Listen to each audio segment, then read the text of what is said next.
pretty much, Stephen, the same scene that we saw earlier this summer, about a month ago. This is the fourth strike in 5 weeks, and it's pretty much the same argument that's going on between the train operating companies and the union, the RMT, although it should be said as well today, joining that strike is the TSSA, the Transport Salaried Staff Association. They're also going on strike. They run the members of that union work for Avanti West Trains, who run trains out towards Birmingham. So we're going to be talking to them, by the way, later on. But essentially this is about pay, about conditions, about pensions, about changes to terms and conditions.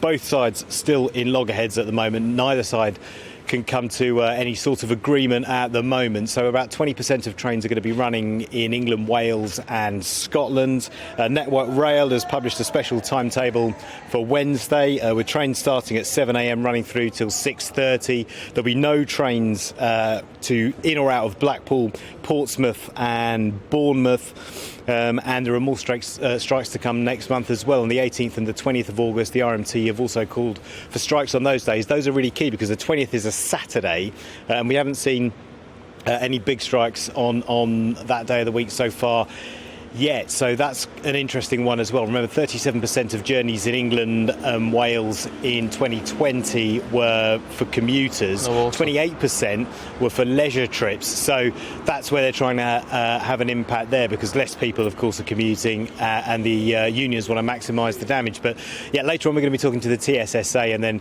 maybe later on we'll be talking to the RMT as well.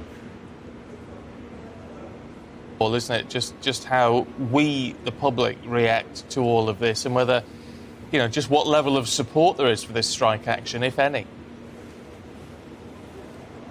Yeah, absolutely. Yeah, I think there was a significant amount of support for these strikes earlier in the summer from the public. Obviously, the longer it goes on, then the more that support can wane. But absolutely, that will be key in determining how long these strikes go on. Remember, once they balloted for action. Once the RMT balloted for action, they were given a 6-month window. I was talking to Liz Truss yesterday, and she said that if she becomes Prime Minister, she wants to change the law so that window, that 6-month window where they can take strike action once they voted for it, becomes less. So it's definitely a hot political issue, and public opinion very much key there.